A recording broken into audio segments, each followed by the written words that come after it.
to welcome everybody. It is approximately 6:10 on January 14, 2009. Our first order of business is to call a meeting to order.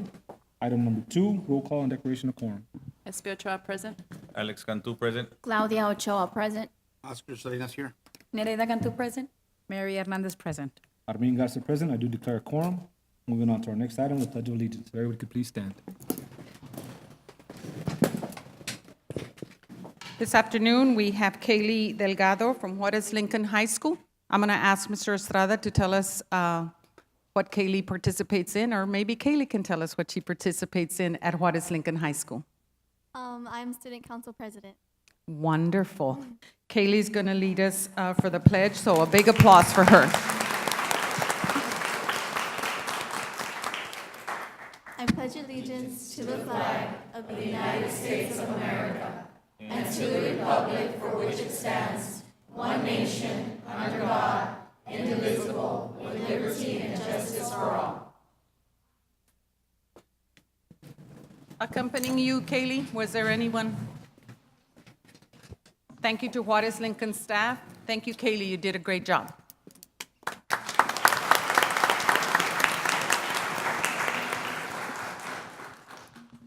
Moving on to item number 4, approval of tax collector's report for November 2018. Also move. I have a motion by Mr. Salinas. Do I have a second? Second. I have a second by Mr. Cantu. All those in favor signify by saying aye. Aye. All those opposed, motion carries. Moving on to item number 5, approval of minutes. I'll make the so move on motions, items 1, 2, and 3, work session, and the 2 special call meetings. Second that. I have a motion by Mr. Salinas, a second by Ms. Ochoa. All those in favor signify by saying aye. Aye. All those opposed, motion carries. Moving on to our superintendent's report.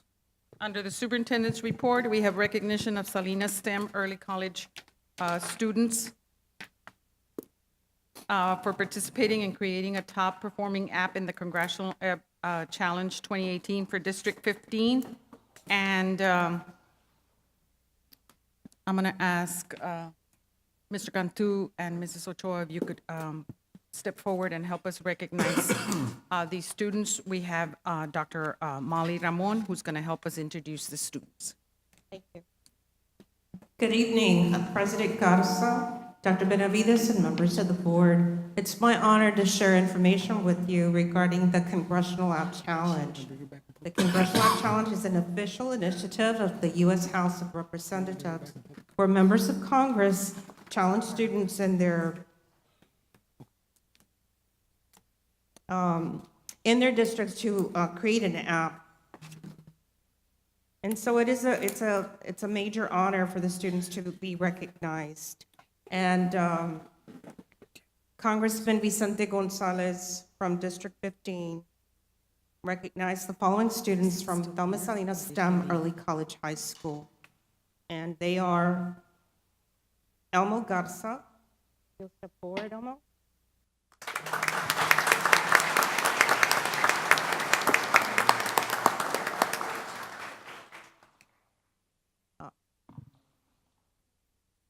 Chomara Villarreal.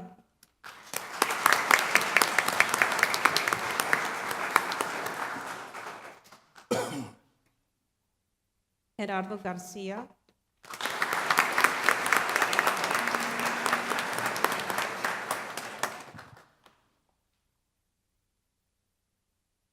And Carife Antonio.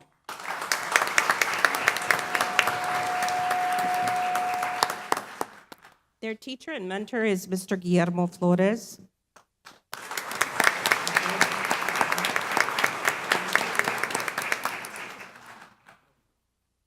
And their principal is Ms. Dali Garcia.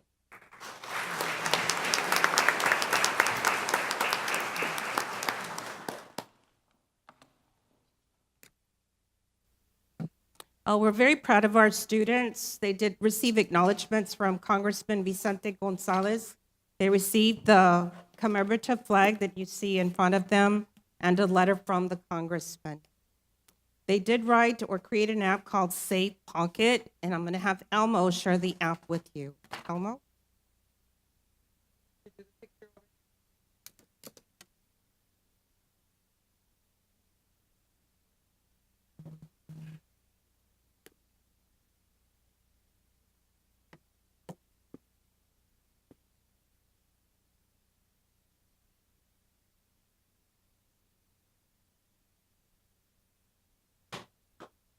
Hello, I am Olmo Garza, and we were given a challenge to create an application, and we tried to do some research because we wanted to create an application that would help society, right, for the better.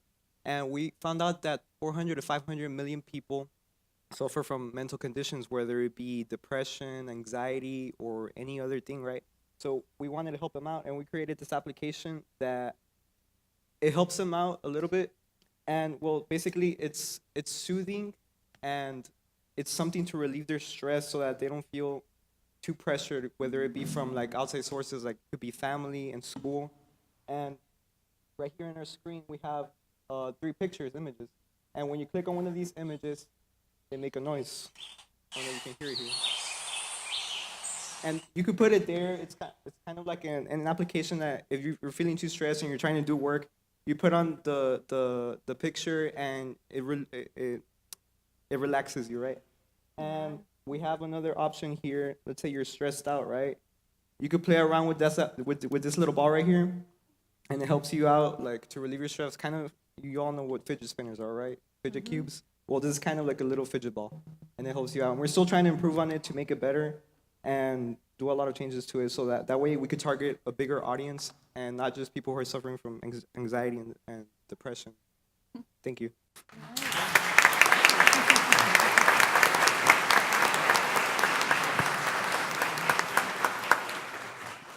This is pretty good, because if we're suffering from that, nobody has to know. We can just do it with our phones, and people think we're playing.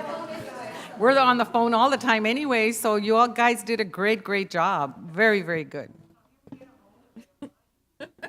Okay. Thank you, Dr. Benavides. Molly, join the picture, join the group. Oh,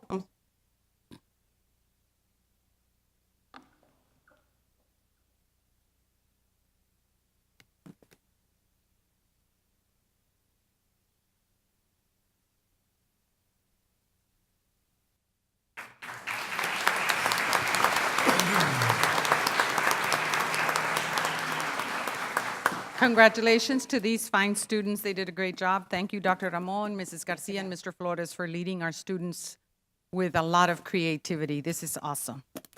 I think this is all the recognition for now.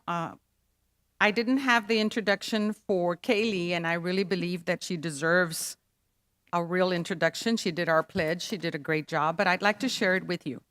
She wrote, "Good afternoon. My name is Kaylee Delgado. I was born May the 7th, 2003 in Mission, Texas. I'm currently a sophomore and attend Juarez Lincoln High School. I come from parents who have dedicated their careers to the improvement of this district. My parents are Marco Delgado," and I saw Mr. Delgado, so thank you for being here, sir, "and Braulia Montelongo. My father is a Ford NGL Academy law teacher at Juarez Lincoln High School, and my mother is an LPAC clerk at Enrique Quique Camarena Elementary. I attended Enrique Quique Camarena and Memorial Middle School, where I participated in choir, mariachi, Ruby's drill team, and where I upheld A honor roll. During my freshman year in high school, I participated in the Leo Club, the Law Club, and I was a student council member. I also became an RGV lead ambassador and participated in the Superintendent's Roundtable and the Student Roundtable at Juarez Lincoln High School. My community is my life, and I, like my parents, try to better my community and help any way I can. I make the effort to make a community full of pride, spirit, excellence, especially at football games. Academically, I'm ranked 12th in my class, so I find time to do the best work I possibly can so I can accelerate and move to the top 10 when I graduate from high school. My sophomore and current year of high school, I became student council president, a Crime Stoppers board member. For my future, I would like to further my education at the University of Texas Rio Grande Valley to obtain a degree in criminal justice to hopefully become a U.S. Customs agent.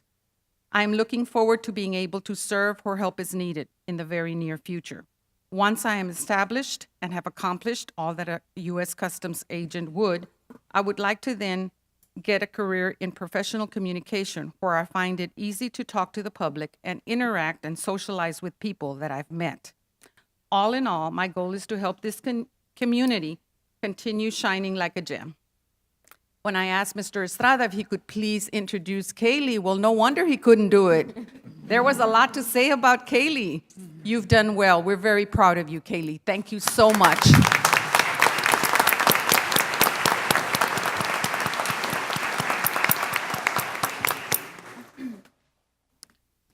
Our next item on the agenda is recognition of trustees in honor of School Board Recognition Month, and our PR coordinator, Ms. Lily Salgado, is going to help us do that. Do you want the trustees up there? So if all the trustees could please step forward, and we're gonna take some time to recognize them because this is Board Recognition Month.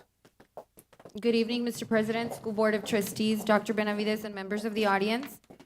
As Dr. Benavides mentioned, this month we celebrate our La Joya ISD School Board of Trustees for their service and commitment to our students and school community.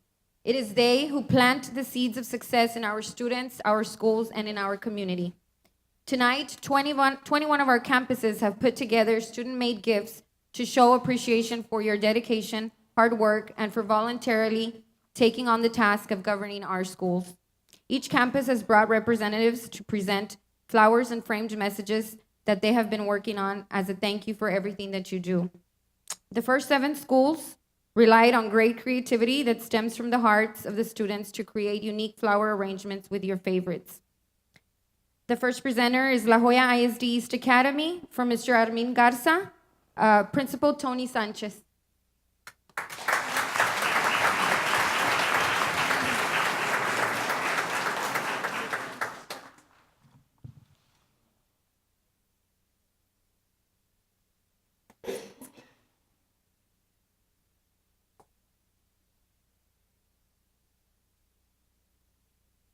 Next, we have from Palmira Mendiola Elementary, for Ms. Claudia Ochoa, we have Enrique Hernandez and their principal, Ms. Alicia Gutierrez.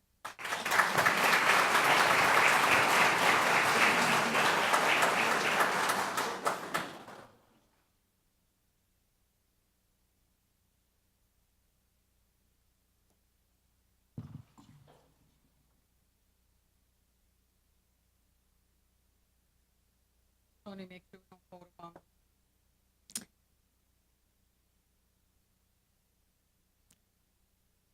Next, we have from Clinton Elementary, from Mr. Alex Cantu, we have Alfredo and Abby Terrazas.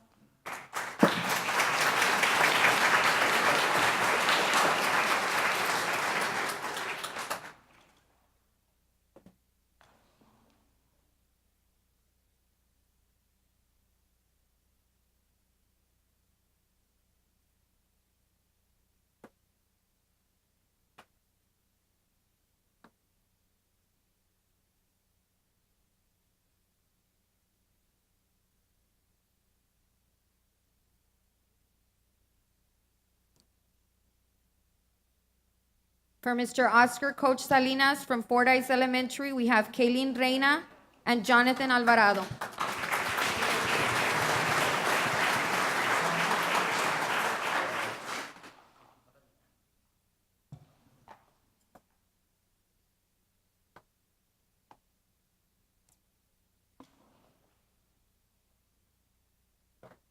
From Tabasco Elementary, from Ms. Nereida Cantu, we have Adeline Moreno, Honesty Garcia, Paola Vasquez, Daniel Garcia, and Galia Garza.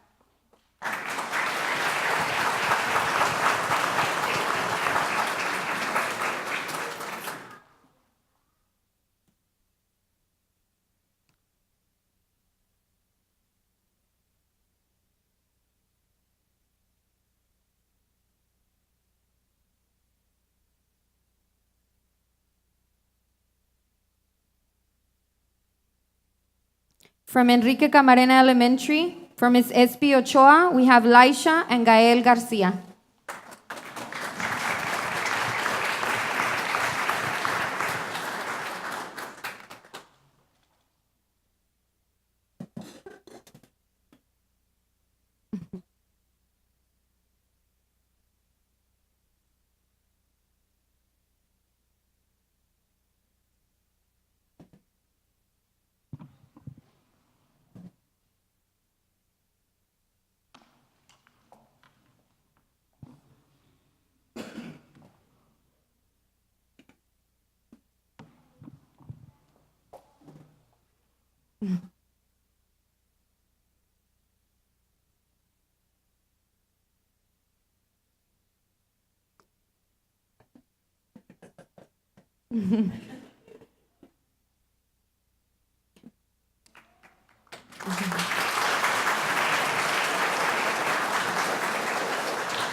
From Leo J. Leo Elementary, for Ms. Mary T. Hernandez, we have Brianna Flores and Ian Cantu.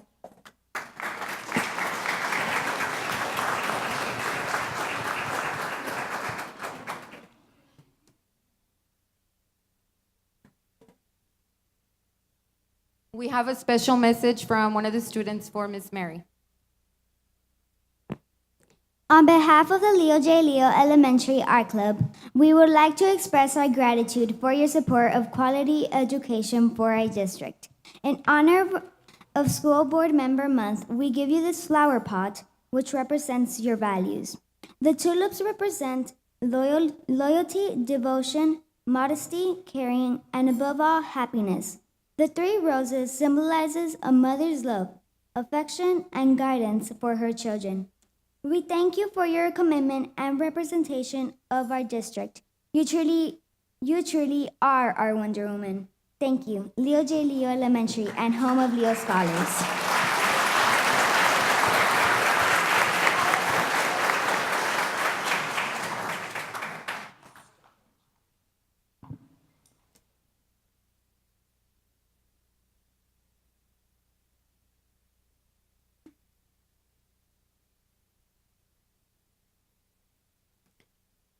Next, 14 other campuses are here to present framed messages that were created with you in mind and to say thank you for always thinking of students first. From La Joya High School, presented to Mr. Armin Garza, we have Valerie Chavez.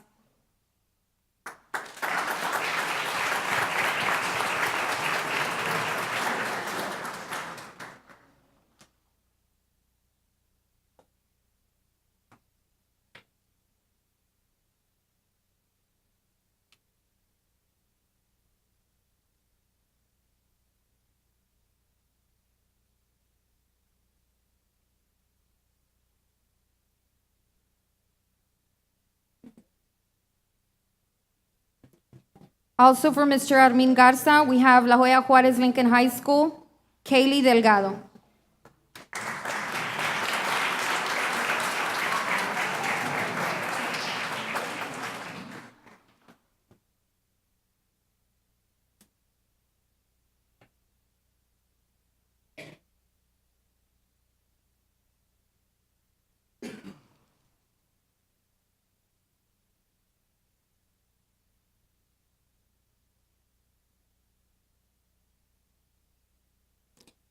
From La Joya Early College High School, for Ms. Claudia Ochoa, we have Amanda Villarreal and Brisa Tovar.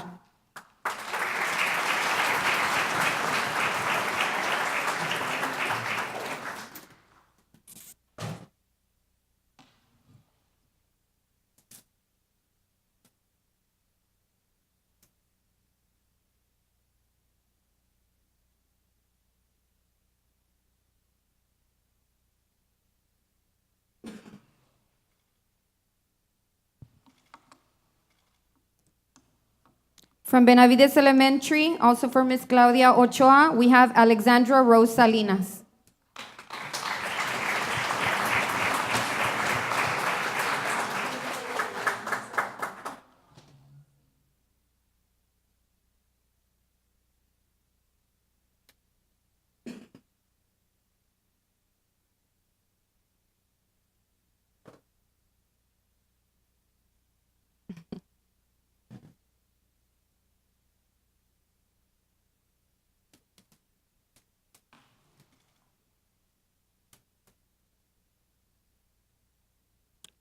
From Patricio Perez Elementary, for Mr. Alex Cantu, we have Sherry Soto and Carlos Soto.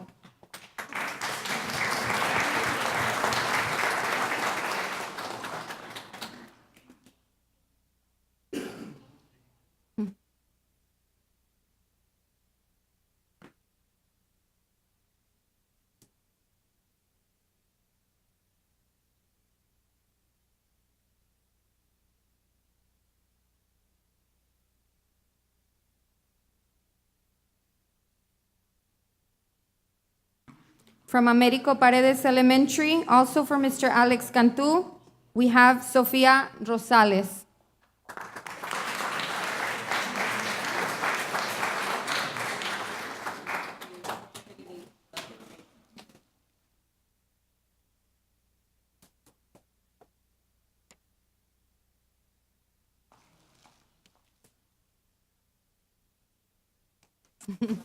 Maybe on the floor. Put it on the.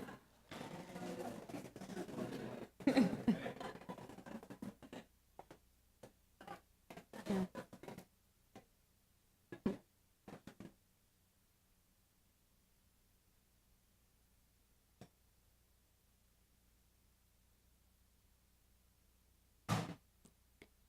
From Chapa Elementary, from Mr. Oscar Coach Salinas, we have Jordan Reyes and Evan Flores.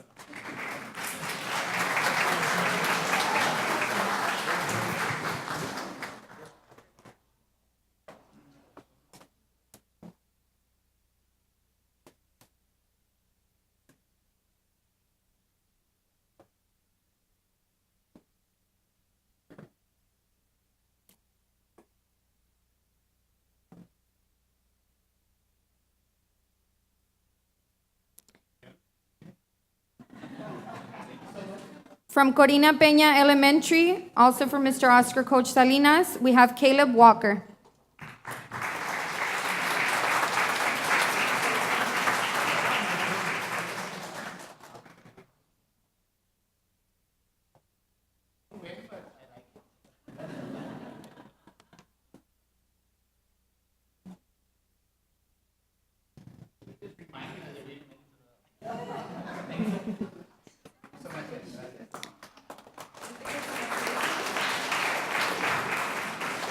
From Benson Elementary, from Ms. Nereida Cantu, we have Ebony Treviño and Jose Cordova.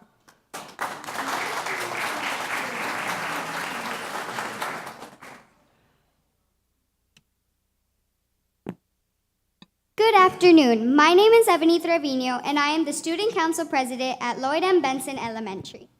Hello, I'm Jose Cordova, and I'm Vice President at Benson Elementary. We are honored to be here with the opportunity to present this chatterbox as a welcoming gift for our newest board member, Ms. Nereida Cantu. This chatterbox contains a collection of heartfelt welcoming messages showing appreciation from some of our students at Benson Elementary. With this gift, we welcome you, Ms. Nereida Cantu, to our La Jolla family. Thank you.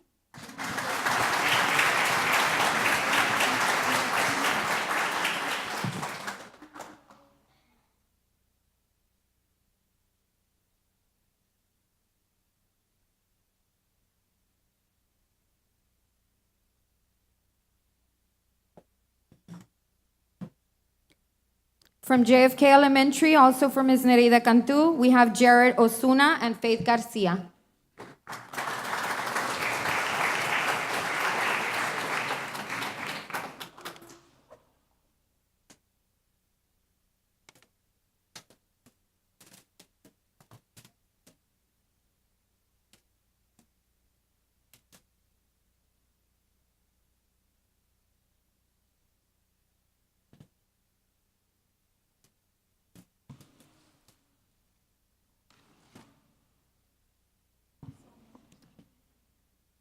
From our Head Start program, for Ms. Espi Ochoa, we have Biri Cisneros and Adolfo Gonzalez.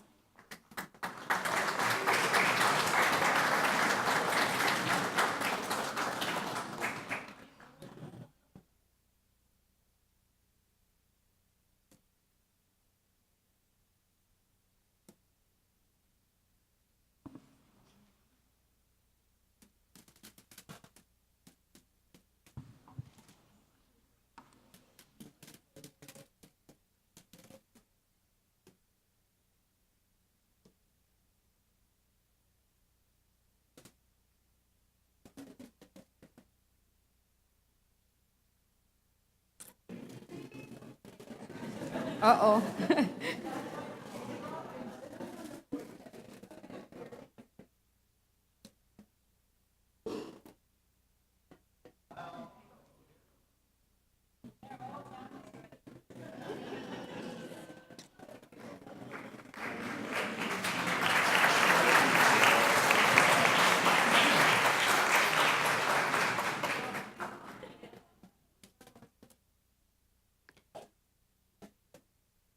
From Escandon Elementary, also for Ms. S.P. Ochoa, we have Angela Diaz.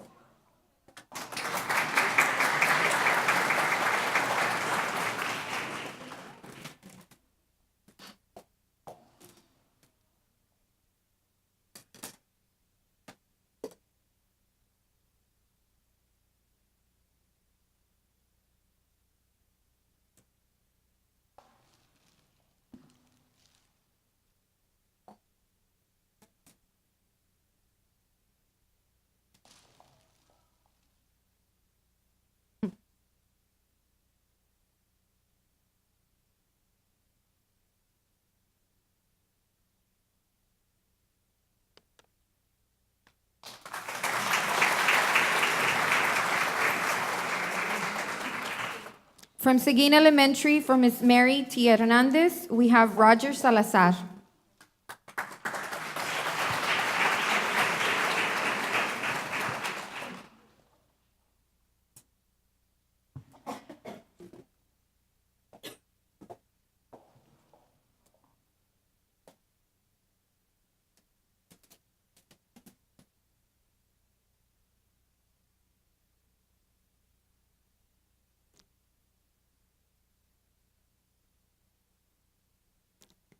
From Telma Salinas STEM,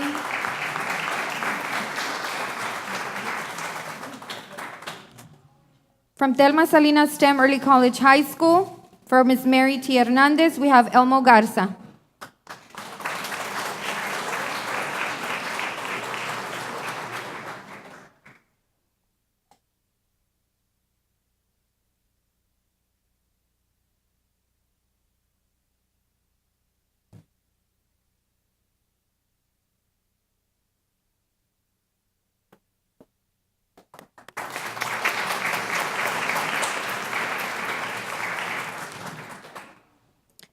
Once again, thank you to all the principals and students who invested their time and effort to create these gifts presented tonight to our Board of Trustees. Thank you.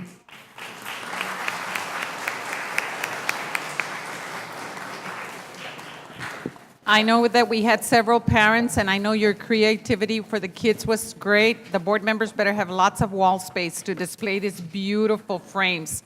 Parents, before you take off, please stand and be recognized. Thank you for supporting us.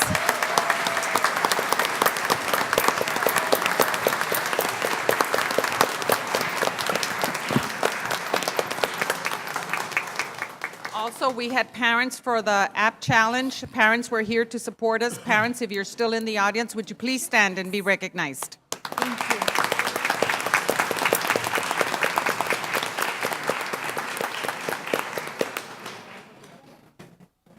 Great job, everyone. Thank you so much. I think we've kicked off the month really, really well with your creativity. Thank you. On behalf of the school board, again, we'd just like to reiterate our gratitude and our thanks for all the gifts that we received and the tokens of appreciation. So on behalf of La Joya ISD School Board, thank you. Thank you. Moving on to item number 1 under discussion tab, discussion of middle school choice for the 2019-2020 school year. We will give the audience just a minute to exit, and then we're going to start with discussion of the middle school choice.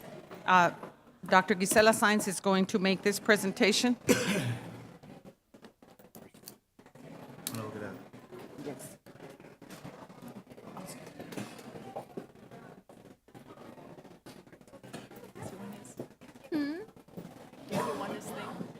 Whose is it? Are we gonna do item number 3 after? We're gonna do item number 3 after? Yes.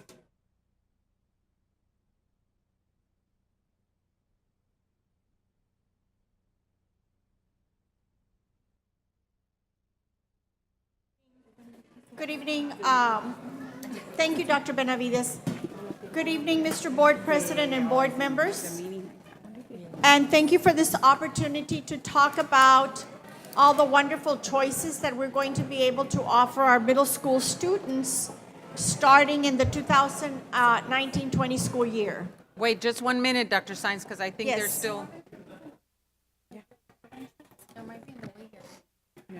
You sure? Okay. Thank you. I'm going to talk about the choices that our middle school kids and parents are going to have for the upcoming school year. For each of the programs, I'll talk a little bit about the program itself, which students are going to be eligible to participate and how they will be selected.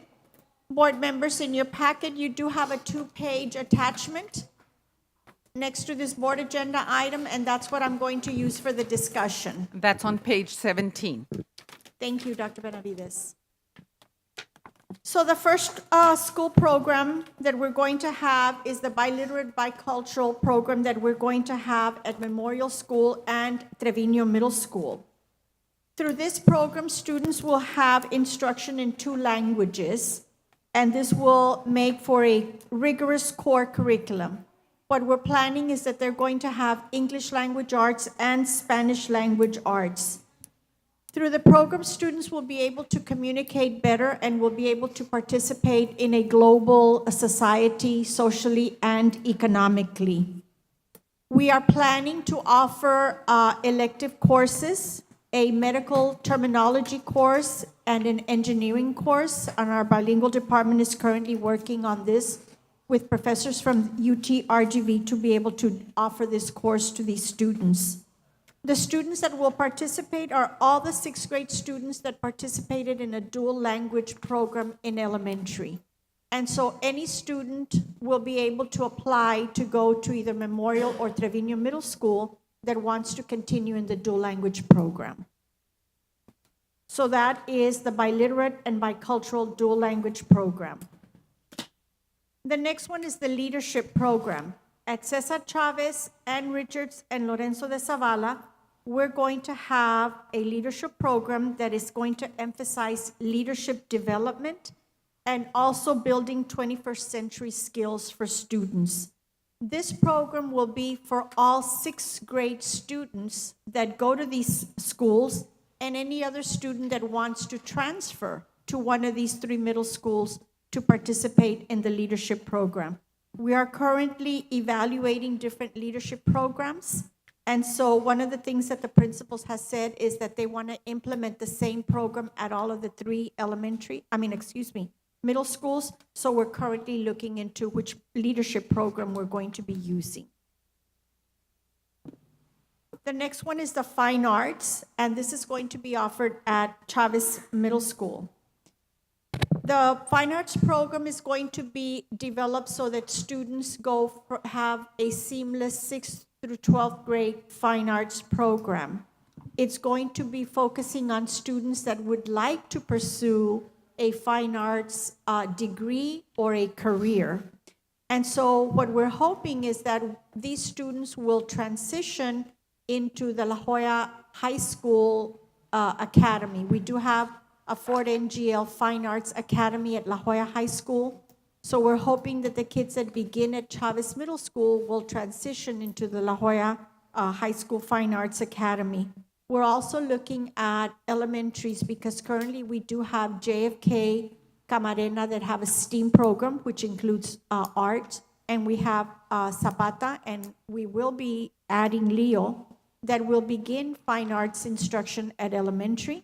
And so we're hoping that these kids, if they want to continue in middle school, they will go to Chavez and then on to the high school academy.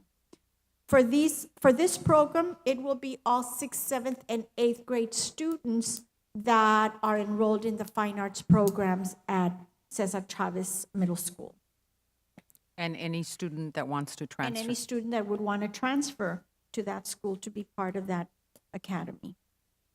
The next one is the health professions, and this is going to be offered at Memorial Middle School.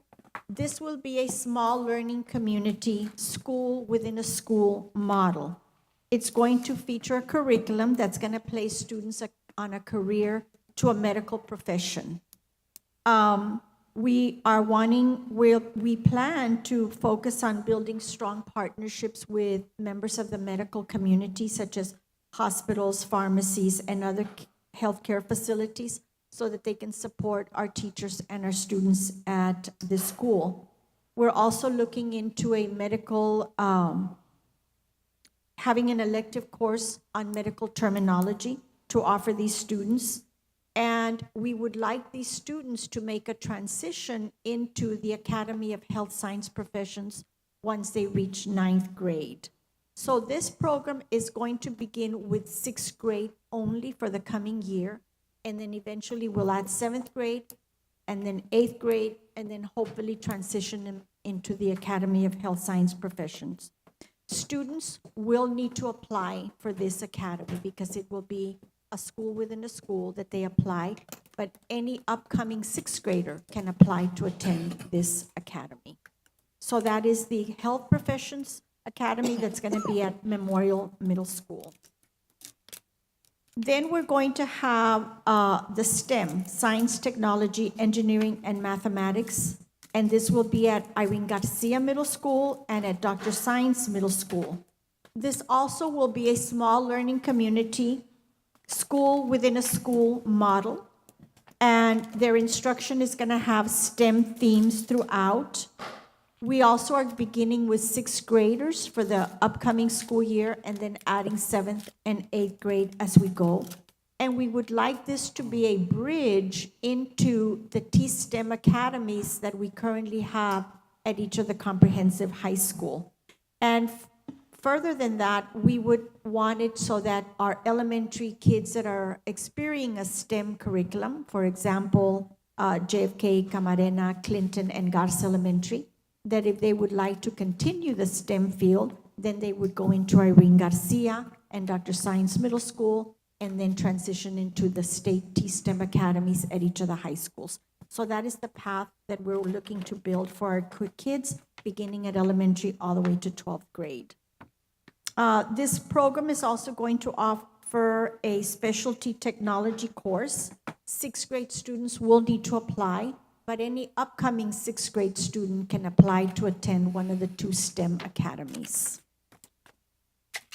And then the last one that I have there is our technology model school. So 2019-20 will be their 2nd year.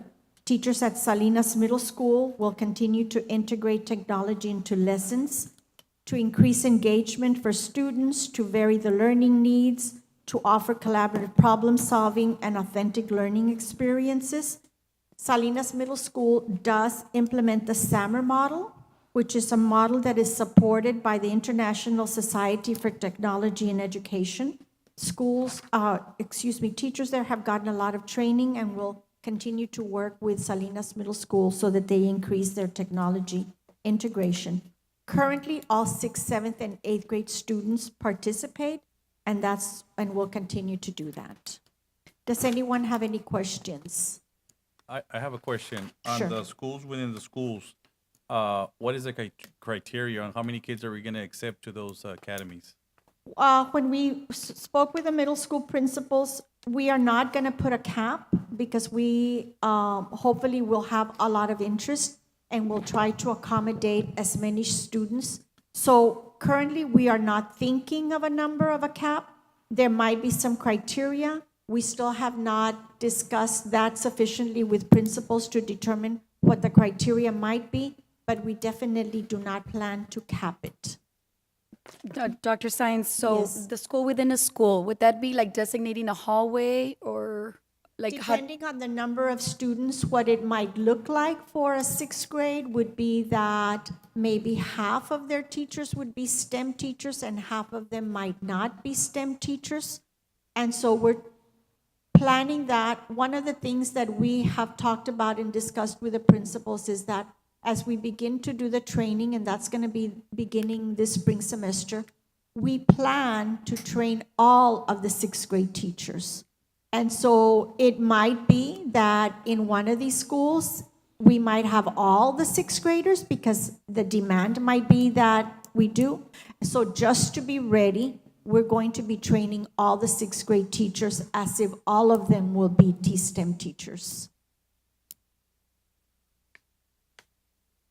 And so like 7th grade and 8th grade, current 6th, 7th, and 8th graders there?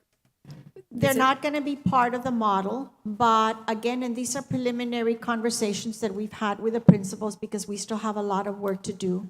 The kids will grow into 7th grade and will grow into 8th grade. But one of the things that we have said, because it might be a multiple year training that teachers have to go through to make sure that they are well trained, we might begin to train seventh grade teachers also, for example. If those are all the questions, I would like to thank the principals because our middle school principals have already, some of them have done a lot of study trips where they've gone to look at different models, and they have been active in our planning. So thank you to our middle school principals, to our CNI directors, and of course to Dr. Oliveira that is leading the planning efforts. Thank you. Thank you. Thank you. Thank you. Thank you, Dr. Science. The other thing that the board members received was a mail out that was sent out to all the students that have left La Jolla ISD as a recruitment tool. And I know that we're going to be hearing more about our recruitment efforts. And so, but this is what the handout is on the Why La Jolla ISD Opportunities and Choices for our February 9th event to showcase all the different things that we're doing in our schools. Thank you again, Dr. Science. Moving on to item number 2 under discussion items, we'll be discussing investments and investment earnings as of November 30th, 2018.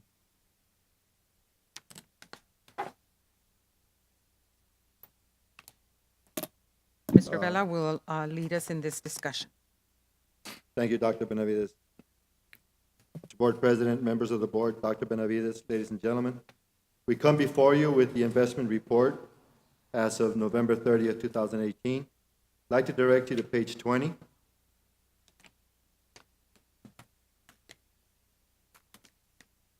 On page 20, you find the investment summary as of November 30th, 2018.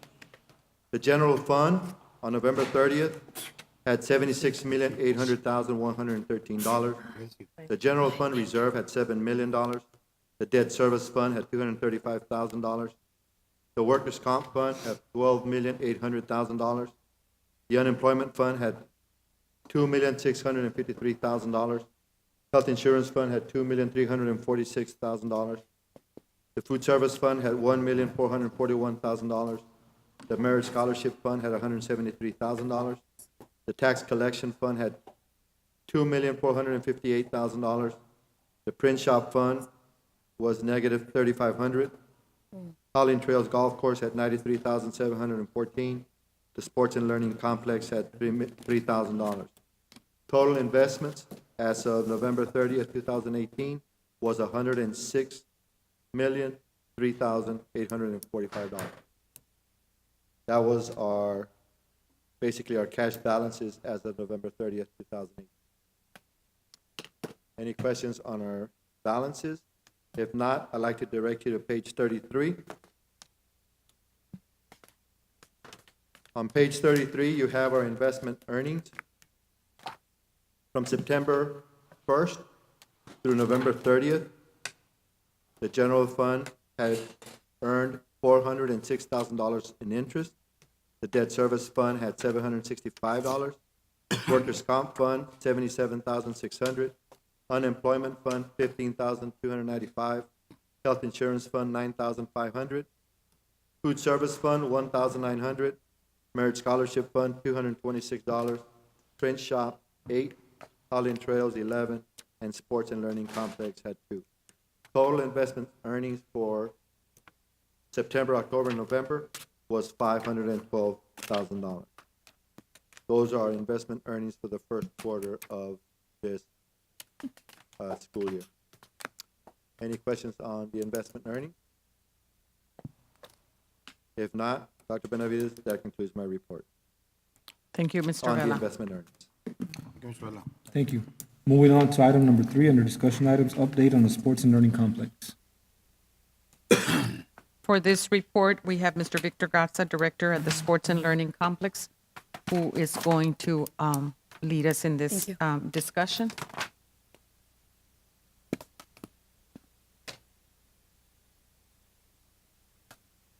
Your handouts include 2 things, a copy of the presentation that Mr. Garza is going to make, and then a little summary page that he's going to summarize with. Okay. First of all, we're going to go ahead and get started with the Sports and Learning Complex presentation. The first page will tell you the cost of the Sports and Learning Complex broken down. As you all have heard, we get accused in the media that we have a $20 million water park. Well, we do want to set pretty much the record straight. It is not a $20 million water park. We have a $20 million investment in our kids, which consists of $2 million for what we're calling the water park. The water park costs $2 million out of the total of $20 million. So we did invest $20 million in our kids. That is a fact. But only $2 million of those $20 million makes up the water park, which is a little bit over 10% of the total project cost. So we do want to point that out. Next thing is, when it comes to the cash flow, we go to the next page. How did we do this summer when it came to the water park itself? We had $219,000 worth of revenue this past summer in our first year of operation. Our expenses were $147,000. So we had a positive cash flow of $72,000. So one, the water park itself cost $2 million out of our total investment of $20 million. And our cash flow was positive this past summer. So those two things, we do want to set the record straight on. Now I'd like to turn it over to Mr. Garza to let us know the impact that it had on our kids. Thank you, Mr. Vela. Mr. Garza, Dr. Benavides, Board of Trustees, Administration, Community. It gives me great pleasure to come and present in regards to the great facility that we have. Nothing but positive comments, nothing but great experiences.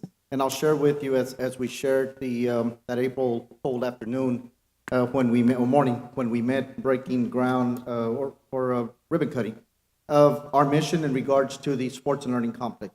And I'll share it with you. Our mission is to excite, amaze, inspire audiences of all ages about the wonders of sciences and space in our planetarium. We will also complement our educational process with innovative learning styles and educational computer programs in our learning center. Our sports complex will provide physical fitness opportunities and promote lifelong sports with our aquatic center, tennis courts, and golf course. That is exactly what we have continued to push and stress upon in regards to the facility, in regards to the complex.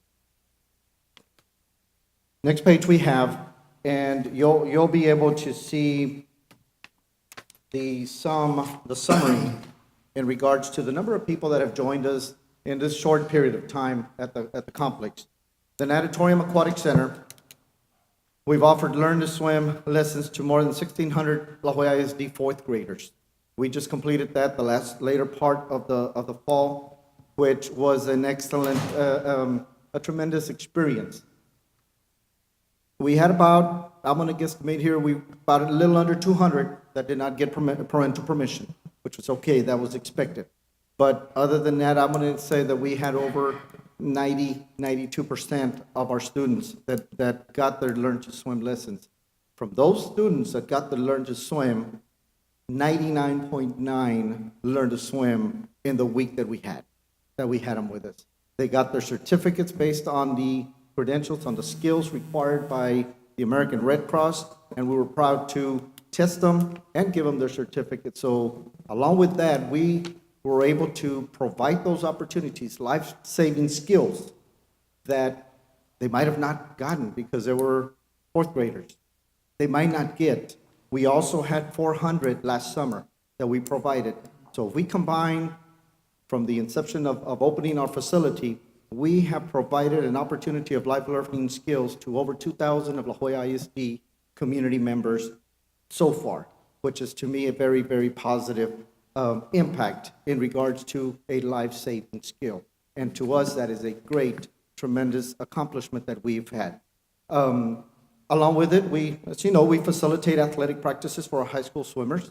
We hosted 2 meets, varsity level meets, class act meets. We do nothing but the best at La Joya ISD, and that's exactly the experience we provide for people that come in and visit us at the sports complex. We had 1,600 spring field trips. I lie, we had over 6,000 students come visit us last April. They started on a cold April morning, but it warmed up for us, and before you knew it, we had over 6,000 students visit us in the later part. Our students didn't have to go to Schlitterbahn. Our students didn't have to go to any other facility. They came to La Joya ISD. The investments were kept here. The students didn't have to be on the roads any other place but to be here at La Joya ISD, and that provided those opportunities. We currently are offering lap swimming, water aerobics. Okay, we started our spring first class 25 of our neighbors in our first session. I didn't go back to the second sessions that we have. But we continue to offer opportunities for our community to come in and also share the experience of the investments that La Joya ISD has had. Everything that we do with the Summer Red Cross Learn to Swim in mind and their curriculum. Summertime, our recreational area was visited by nearly 30,000 visitors this past year. We had approximately about 28,000. That was 30,000. Our goal is going to be 50,000 this coming year. We shoot high, and we're going to aim high, and we're going to hit it. That is our goal. We held 2 special needs nights. Matter of fact, I believe Mr. Cantu and I believe Mr. Garza joined us in one of those two nights, and we appreciate it. Actually, Mr. Garza did donate some pizzas to the young kids that came out. We had approximately 100 special needs children to about 178 paying adults.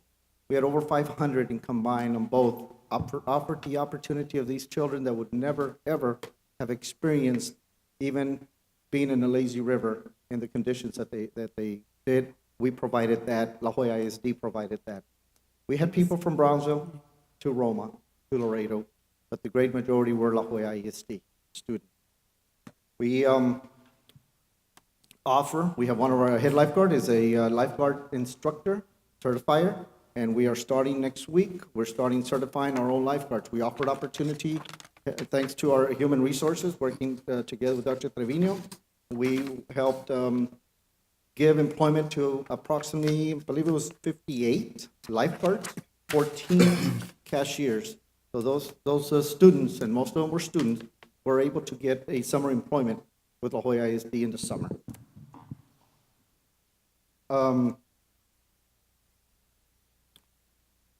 We also held, and this is important, and we'll be hosting one, we held an aquatic robotic competition inside the natatorium. That was actually our first competition. We'll be hosting an invitational one in February, and I will be sending out the information. And we are also listed as a regional robotic aquatic competition. Students, last year was our middle schools. They have to build the robot from scratch, and then they have to put it through an obstacle course underwater. And this is a great, I will send out the invitation for the community or our Board of Trustees.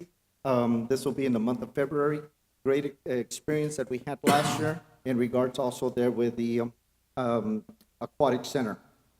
In our planetarium, we're currently offering curriculum-based scientific lessons. So far, in the fall semester, we serviced over 1,430 students. We have campuses, for example, at Peña Elementary, who have scheduled every Monday, 6th Monday of the 6th week. They're scheduled throughout the year. They want to bring in the students, they bring them in. The teachers are excited, the students are excited. It's become an incentive they don't want to miss because they want to be able to have the opportunity to come to the planetarium and do their circuit boards, do their different experiments, do their research, and everything else that we allow them the opportunity to do. We do have 5 full dome educational movies. Along with this, we also host high school book campsites. Saturdays, we host the ACE grant campsites. We provide staff development opportunities. We do have different parent meetings, and all of this we do to recruit and showcase what exactly La Joya ISD has to offer, and by most part, parents appreciate that. The community public features shows in the summer, we showed it for a small fee. We showed it to 283 attendees. We did have a couple of daycare centers that came and visited us. Mr. Cantuz, they brought their whole center out, and not only did they go to the planetarium, after that, they took them out to and had a refreshing time at the recreational area also. Summer Migrant College First Camp, the rocket launching camp, different camp. Last year, we met with over 1,100 of our winter Texans, which all 1,100 are all for what we do. All 1,100 are saying, as a matter of fact, today I had to show up, how can I volunteer? How can we help these students from this community? So I'll be talking to HR and the auditors, see what we need to do to allow the opportunity. Our tennis courts, we're working together with the South Texas Tennis Association at no cost. Everything's free. They provide us free camps, free professional camps, and this allows us the opportunity to help the community. Adult free camps and students free camps. Along with that, we facilitate the athletic practices. The courts are open to the public. People know, they call me, we turn on the lights when we have to. We don't turn them on every night, only when they're needed and necessary and people request it, and they're at our office. And then definitely we have our Howling Trails, where we've hosted several golf camps and lessons throughout the year. We host our 5th grade golf tours that we offer through our PE department. We are also going to be starting our 3rd grade tennis tours and camps along with our PE department. And our students are going to be having an opportunity to come to the complex and learn from our neighbors or colleagues at the South Texas Tennis Association.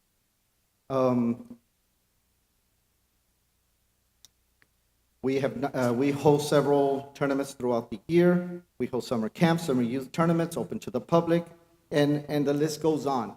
You have a recap, quickly, if I may. The planetarium this past, within the summer to the ending of the year of 2018, we had 5,961 guests that came around the planetarium, the Learning Center. In the Aquatic Center, the Natatorium and Aquatic Center, we had a sum total of 36,818, of which we had 8,213 were students, La Joya ISD for sure, that were there. The other were guests that joined us. And as we mentioned, and then besides our camps, we held golf camps, tennis camps. We had an additional 612 guests. All in all, we've had many people join us, and we anticipate of having and continuing to show in conjunction. We thank Ms. Clem Garza. She's a big part of a lot of our learning centers. She brings her, we get in touch with her. We bring the tech bus. We add additional, we've hosted up to 172, 178 students at the center with a bus, with a tennis court. We make it happen. We had one time, we had 240 show up. We made it happen. And we thank you for the opportunity. We thank you for investing. And as the motto or the saying was, planting the seed, it is our responsibility to continue to water and continue to fertilize that. And that is our role, and we thank you for that opportunity that you give us. Chavela will close. Thank you, Mr. Garza. As you can see, yes, we do have a sports and learning complex. The sports and learning complex consists of an auditorium, planetarium, tennis courts, and the water park.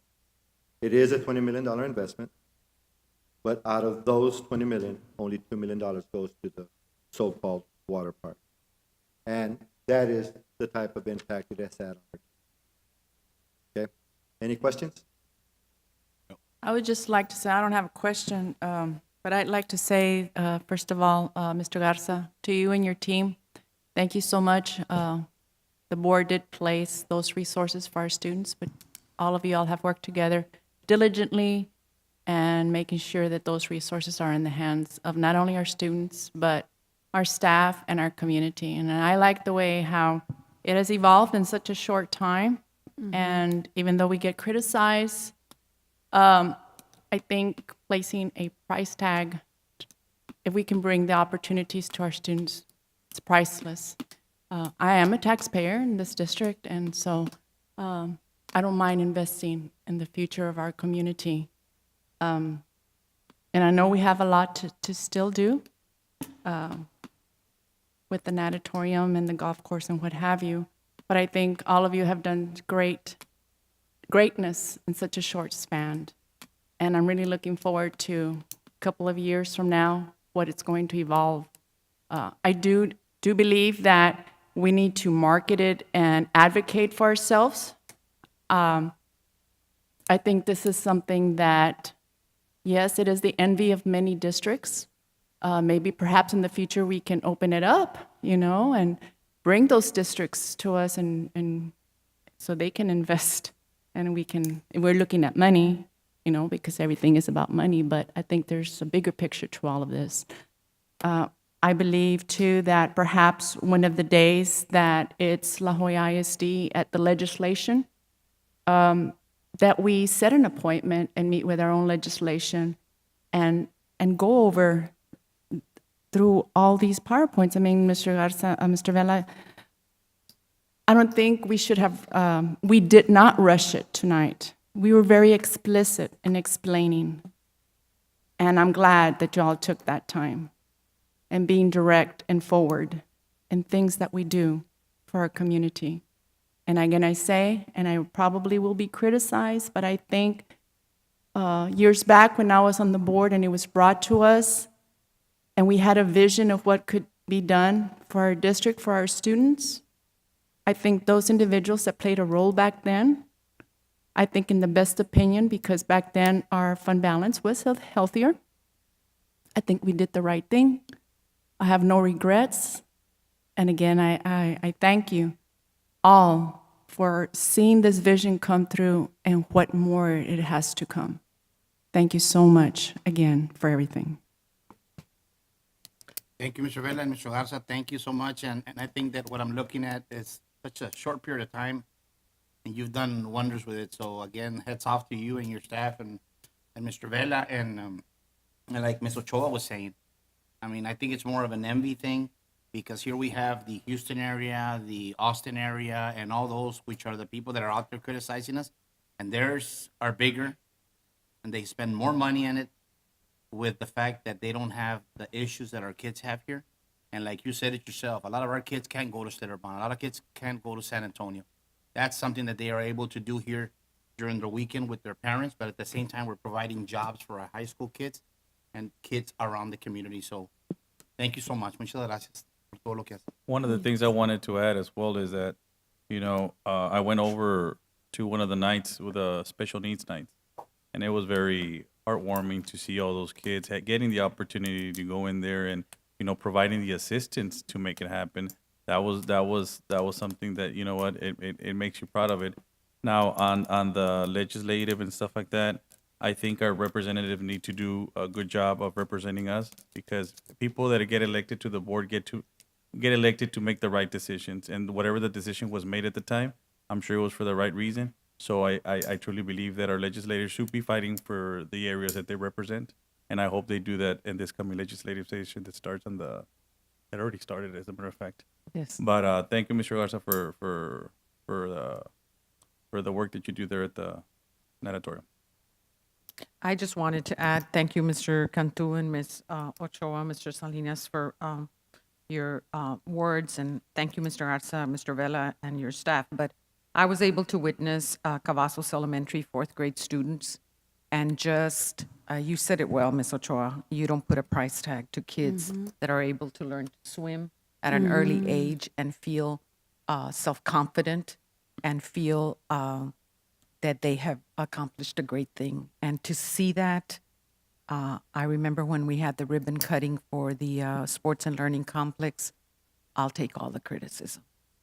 When you see kids benefiting from that, I think that that's the best thing. The other thing, Mr. Garza, while this was an excellent presentation, I think you're selling yourself short.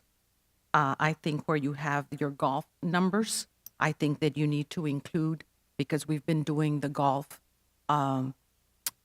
tours for the fifth graders for at least 2 years. And so I think that we need to take the number of fifth graders that have visited, because many adults have not had the opportunity to hold a golf club, and golf is a lifelong sport. And that is a sport that is not going to go away.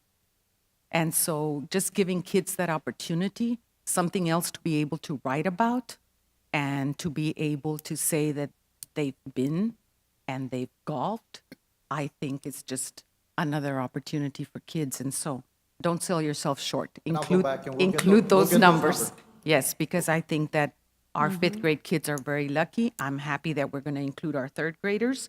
And that was one of our vision, was to identify different grade levels for different things so that we can also use it as a recruitment tool, because our neighboring school districts are not able to provide that, and we can.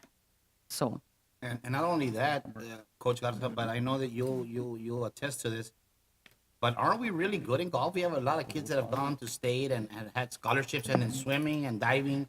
I mean, I can say the same, and if we can provide baseball fields and stadiums for every other sport. I mean, these are some of the kids that were traveling to Mission and to McAllen to use their pools and stuff. So I think it's something that we needed to give to those group of kids, and it's only fair that we go across the board. And I'm gonna for you to answer that question. We do have a lot of kids that get scholarships in swimming and diving and in golf.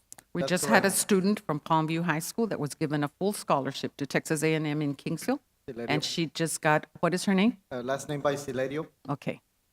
What's So Silerio's she daughter? was just We had a state recognized. runner-up in diving last year as well. Yes. We have a two-time regional champion Regional champion. and state qualifier in diving, and we've had them for the last Mr. 15 Galvan years. started the principal. We've had either a regional qualifier, regional champion in diving every year. Coach Bullard has. On the water park, I think before the summer comes around, we need to work to and do a commercial, maybe put it out so that the people could be informed exactly where it is, and maybe try to find a way to put up a sign on the expressway, because people get lost Yes. around that Yeah, area. So I think that would be a good idea. Yes. And that was one of the intentions after the board, I want to go to the park, just hearing about the water. No, after you all heard it, we thought, and this is one of the things that I told Lily, is that we do a good job of publicizing it before it gets discussed at the legislative session, that it gets publicized in our noticiero, in the progress, in our monitor, and so that everyone, and that's the reason why we wanted the summary, so that that way you can have it, so we'll update it, so that that way you can have the numbers readily available and not part of the agenda, because then the agenda gets put away. And this is this is another one of our recruitment tools as to how many of our kids and community members have benefited as a result of that. And any other ideas that any of you may have, we welcome you, because we're sitting in a gold mine. We really are. Just one thing, and we're waiting correspondence from NASA. I did contact NASA in regards to trying to have us communicate with the International Space Station, as I had mentioned, and we're just pending notification within the next 14 days. See when that would be possible, and we're working with the Science Department. Wow. Good job. Very good. Awesome. Thank you so much. Thank you, so much. guys. Great Thank you. job.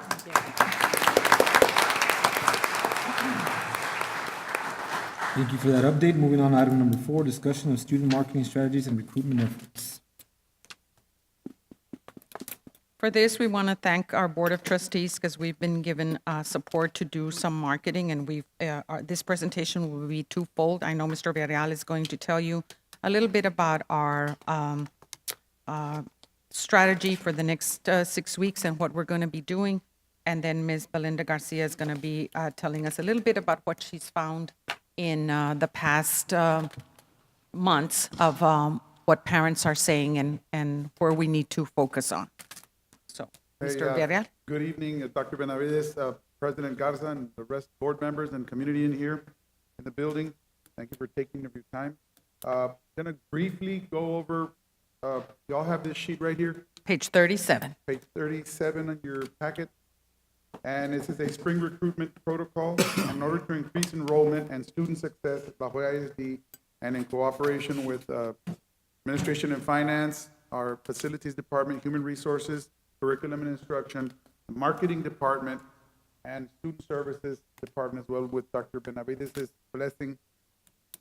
We are going to collaborate, we already collaborate, in fact, going to collaborate with the rest of the department to visit in every household of students who reside in La Joya ISD but do not attend La Joya ISD. All right?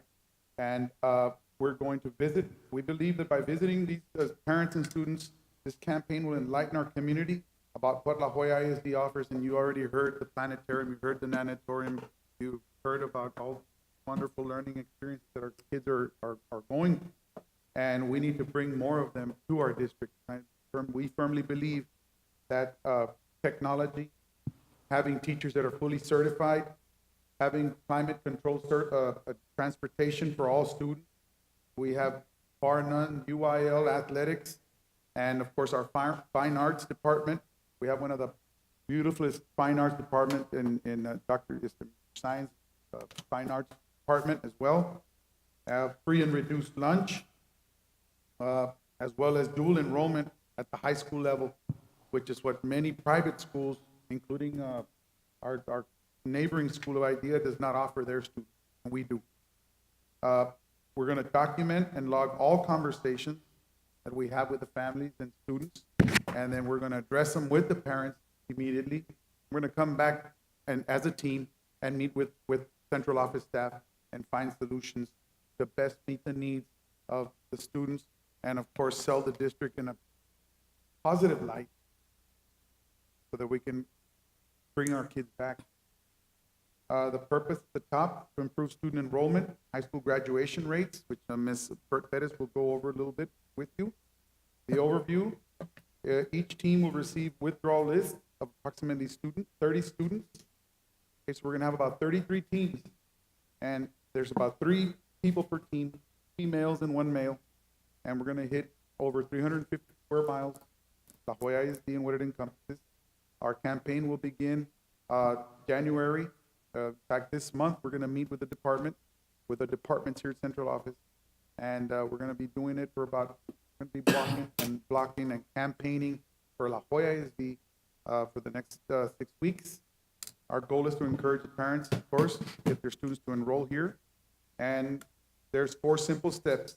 Team members will meet, schedule dates. We're going to be doing this 2 days out of the week, from 4 to 6 or from 4 till the sun goes down, and this will not, teachers, campus administrators, counselors, everybody at the camp is going to be taking care of their kids. We're going to make our time, take of our time, 1 to 2 days out of the week, go knock on doors and bring these kids back. Our goal is to encourage parents and students, of course, to come to La Joya. Team number 2, team will use a recruitment campaign script, so in case somebody gets nervous, like I do every now and then, there'll be a script in English and Spanish, which is your first attachment. Number 3, the team will complete a student recruitment home visit report. All right, so that's also attachment number 2. We're going to document everything that they have to say, good and bad, and everything in between as well. And of course, all information will be noted, and we'll find out what happened at the home visit, and we're going to bring that information back. That's step number 3. Any questions or ideas? Okay, step number 4. Okay, step number 3, second paragraph. We're going to use the Why La Joya brochure to inform the parents of all the opportunities. And I believe you all already have the Why La Joya report, right? The Why La Joya brochure. And so we don't want to confuse the parents. We don't want to throw too many things at them. We want to keep it simple for them. Step number 4, after the home visits have been conducted, the teams will debrief, and comments and non-comments will be addressed. The team will also discuss the strengths and the weaknesses of the event, and in order to build capacity and make recruitment not only fun for us, but for the kids and their community.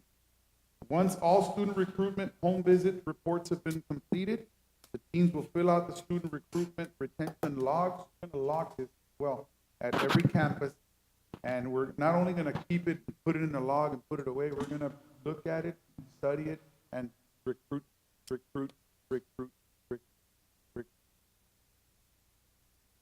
Student recruitment and retention log and student recruitment home visit reports will be submitted to Student Services Office, myself, which we will go ahead and dissect the reasons and further address. Thank you. And further address the needs of our community. An important note, we already mentioned that there's going to be a male with at least one male in every team. Pretty simple process. Questions? On number 4, I'd like for you to bring back the feedback to us, where it says, last sentence on number 4, team will discuss strengths, weaknesses of the event in order to improve student recruitment and retention, and bring back feedback to us, the board, so we know how to support your department. One And that was the reason we said it's January to February, and then bringing the report, learning from it, and then if we need to continue the campaign, then we'll continue the campaign based on what we learn. But definitely, we will bring it back to the board to see what we learned as a result of the first 6 weeks.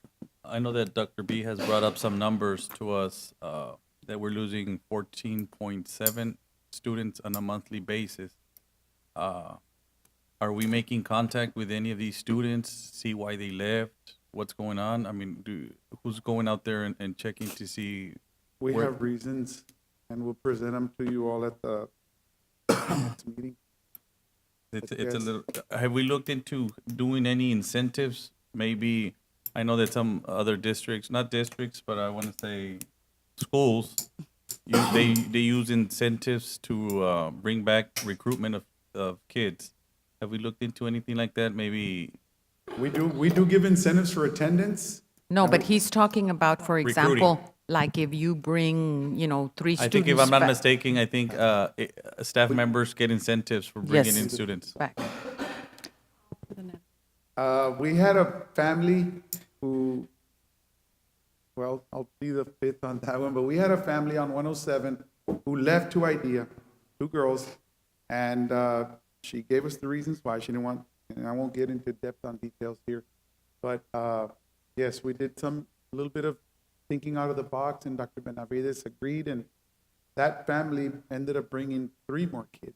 And I believe now at this pickup area that we created on Tom Gill and 3 Mile Line, I believe the bus is now picking up 7 kids that were all at IDEA, because those kids were zoned to a campus that parents didn't want to, especially for girls. So we didn't offer anything, we just, by word of mouth, they wanted to be in La Jolla, they wanted to stay in La Jolla, but they Rick, didn't want to be at a certain campus. But Mr. Cantu is saying that offer incentives to staff members who bring staff. kids back. No That's incentives his for point. staff members. I think that's something we could look into it. And another question that I was gonna ask was, I know we're sending central office personnel out to the communities. Are they properly trained to answer the STEM questions and stuff like that, everything that we offer? Good question, and that's what the meeting is gonna be this week. We're gonna bring the staff and we're gonna train them what to say and how to say it. Be positive. And I've always said that your department, along with the social workers and everybody from the campuses, they do a great job in bringing back our students. But one of the things that I've always thought about it is, what's the retention once they come back? That's one. Number 2, what's the connection between the admin with the parents and the students? Because a lot of times, for whatever reason, sometimes they're not as welcome as they should. And so your department has done a really good job, along with everybody on the team, but I think we fail in the follow-up to embrace them and keep them in school. A very excellent point, excellent point. And I know that Human Resources helps as well. They talk to the teachers and the administrators and the counselors when they need talking to, and they're good with the principal, and I know curriculum and instruction does a fabulous job as well, and trying to motivate kids and the parents too. Sometimes not every kid, is gonna succeed the first time or the second time. And so we have to have be positive, be patient, but be persistent, and the parents as well. So we'll take those notes down. Yeah, we will discuss, Mr. Cantu, incentives, we'll consider that. Incentives and on the last question I was gonna ask is, maybe we need to try to reach out to some of our staff that have students elsewhere, and the reason why they're taking them somewhere else. Because I mean, we all work here, and I think our school district represents us well in every aspect that we do, and I think we're in the best district in South Texas. So I don't think we shortchange our students when it comes to anything like that. And I think if If they belong in the district, they should be in the district. They should be in the district, especially if parents are working, right? Proud. All right, thank you. I have a question. Do Sure. we offer transportation to their school of choice? Like, for example, if a parent wants their child to attend Camarena but doesn't live within the zone, that's zoned to Camarena, do we have like? What we have done, Mr. Morin, myself, and Dr. Benavides. To answer the question, we do not. What we have done when we're about to lose, like those, for example, that we were going to lose or had lost to IDEA, we made an arrangement to have a bus pickup area where they could be picked up. And even though we couldn't take them, go and pick them up, they could bring them there. Like a bus And then stop. we could have, yes, and we identified a bus stop. So we've done that as creative as we could. If the, bus is going through there, we've made some bus stops, identified some areas where the parents can bring them there and then take them to the school of I choice. think that could help us out because if we're gonna do middle schools and stuff like that, at least have some pickup and drop off so that the kids can actually have the chance to To attend go, the school. yes. Especially with the new academies. Yes, Yeah, and we've exactly. talked about that we have to facilitate it. And sometimes it just means being a little creative and trying to get, listen to the parent. And those parents have been working with us and they're there every day. They take the kids where we want them to take them, and the kids get picked up and they get to the school that they want to go to.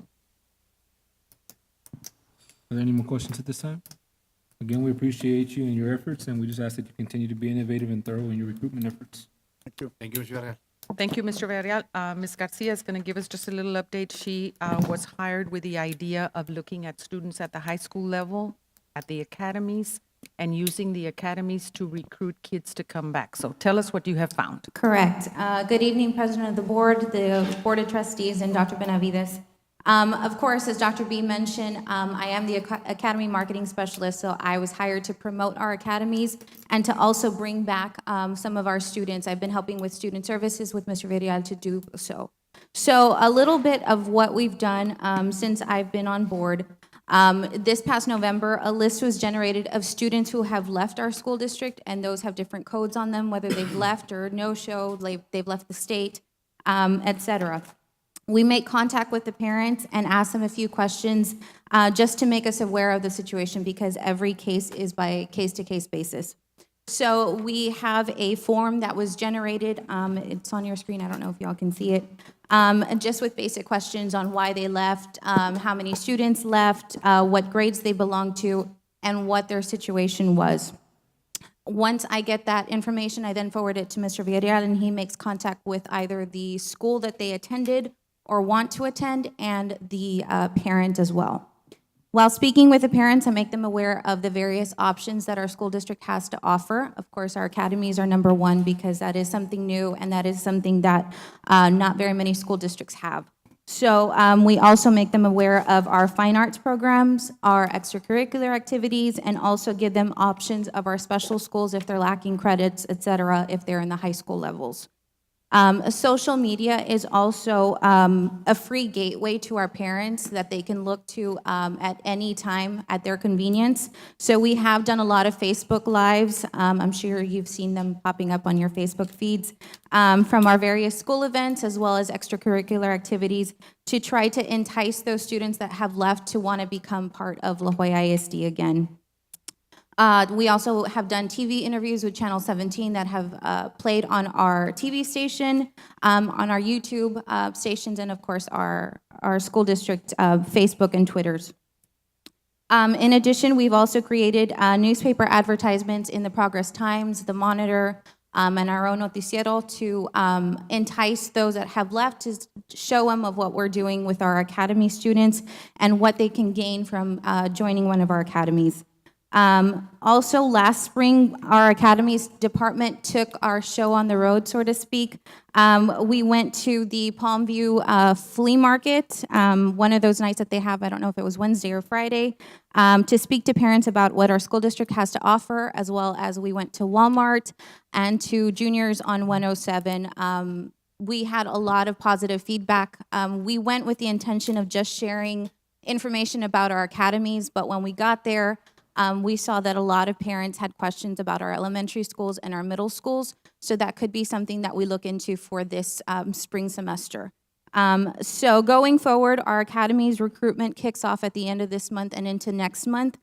So you can see more Facebook Live videos. I'm sorry, I'm going to bombard you with those. I apologize in advance. More social media posts and more contact with our parents, more one-to-one contact, and possibly going out to the community one more time to speak to them at their convenience as well. So with that, of course, we're open to any suggestions. I'm open to any suggestions, and if there's something that we can improve, please let me know. And I can get with Mr. Villarreal to of course, let our community know as well. So thank you so much for your time. Thank you. Thank you. Thank you. Thank you.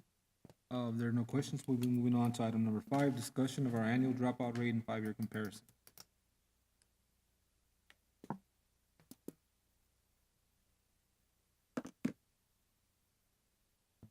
Good afternoon, Board of Trustees, Mr. Garza and Dr. Benavides. I was asked to share our annual dropout rate for the past 5 years. What I want you to notice on this particular chart is that I have grouped, you have 3 charts there, the one with the all students, and then the other population is our EverLep, and then our annual dropout rate for the special ed department. I also want you to notice that each one of those charts, you have the district dropout rate and each individual campus's high school dropout rate as well for the next 5 years. Our performance measure, according to the state, in grades 9 to 12, is that campus needs to have, and the district needs to have, their annual dropout rate 2.8% or below. I'm going to ask you to look at the last 3 columns of each one of those population groups that we have set.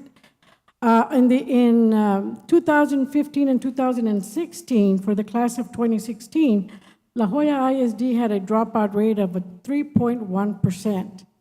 And then for the class of 2017, and this final results just came in last month in December of 2018, we went from a 3.1% as a district to a 2.6%. We had a decrease of 0.5%. And remember, with the dropout rate, we want to decrease the number, not increase it. So we had a decrease for the district. La Jolla High School went from a 3.7 to a 2.7, and they had the biggest drop there. They had a full point going down and improving their dropout rate. We have Juarez Lincoln that went from a 3.8 to a 3.3%, also went down half a point. And Palmview High School went from a 2.6 to a 2.3. They also went down by 0.3%. In our bilingual department or bilingual students that we have, the 2.8 is still goes for that particular population.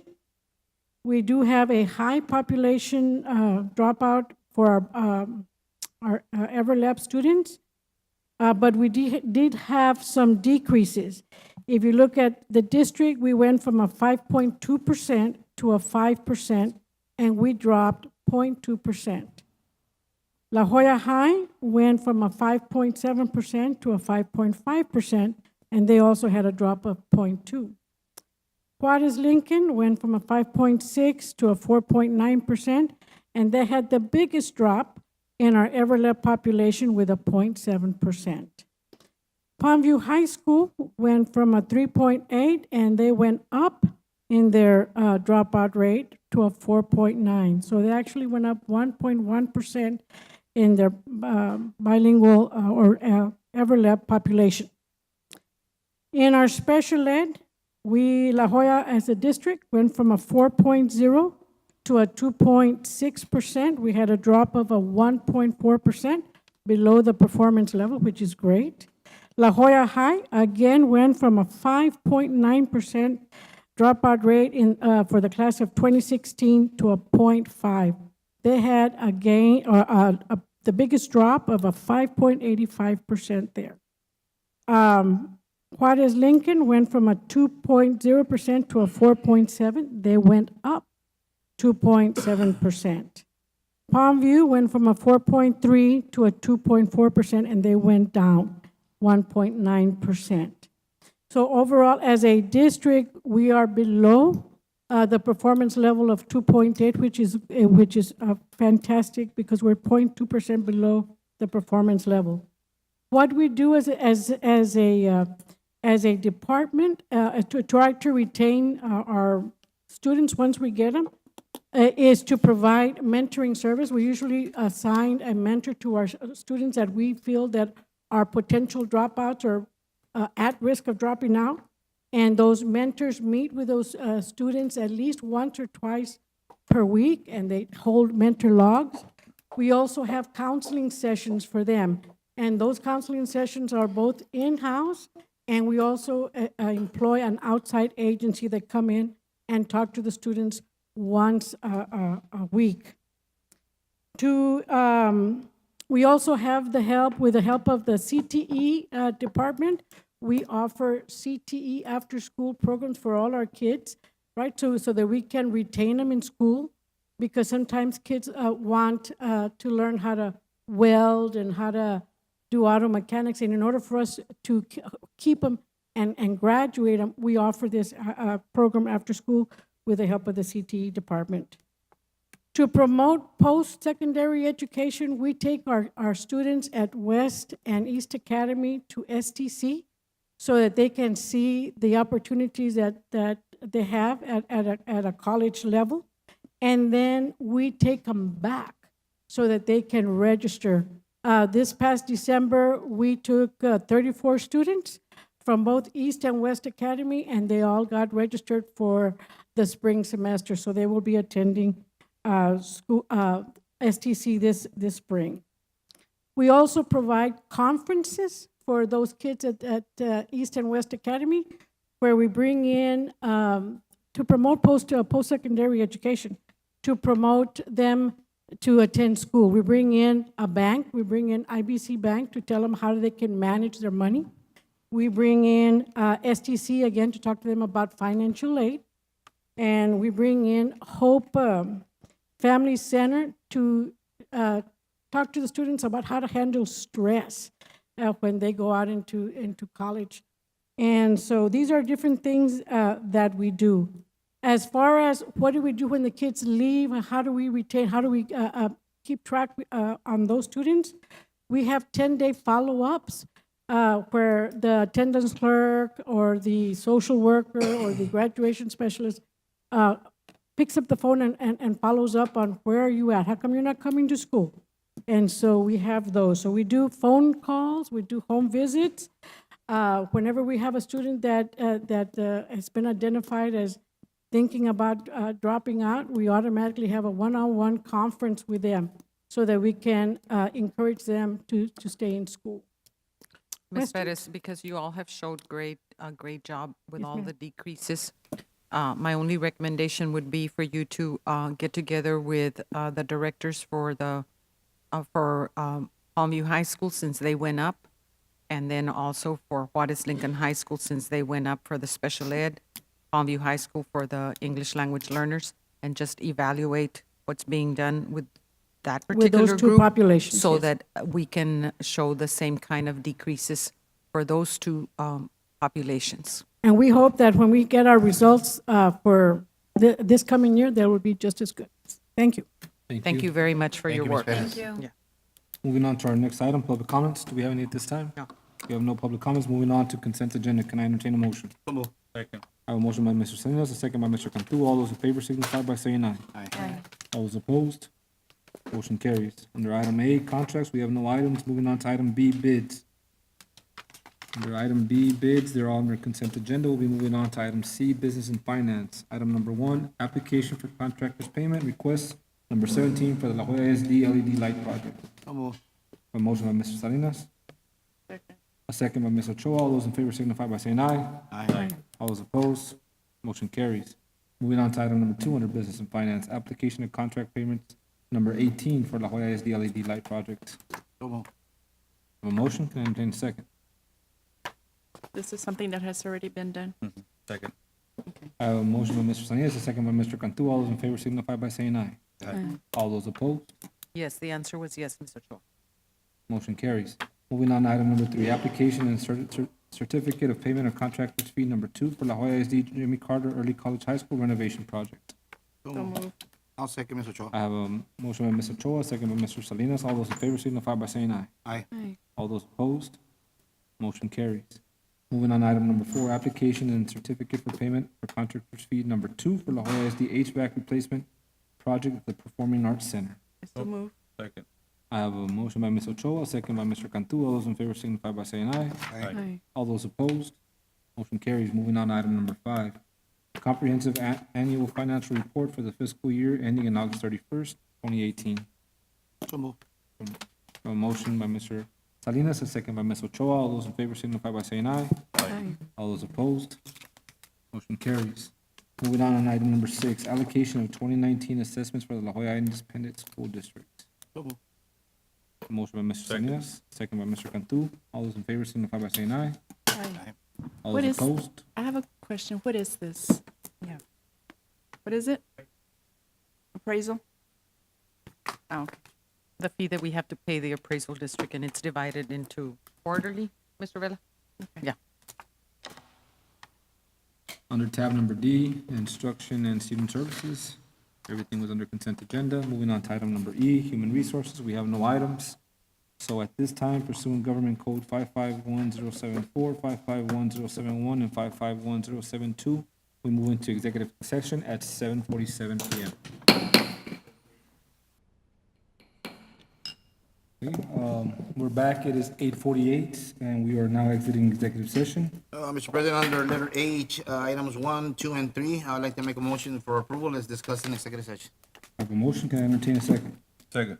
I have a motion by Mr. Salinas, a second by Mr. Cantu. All those in favor signify by saying aye. Aye. All those opposed? Motion carries. That concludes our meeting. Thank you all for being in attendance. It is 8:49. Can I entertain a motion for adjournment? So move for adjournment. Second. I have a motion and a second. All those in favor?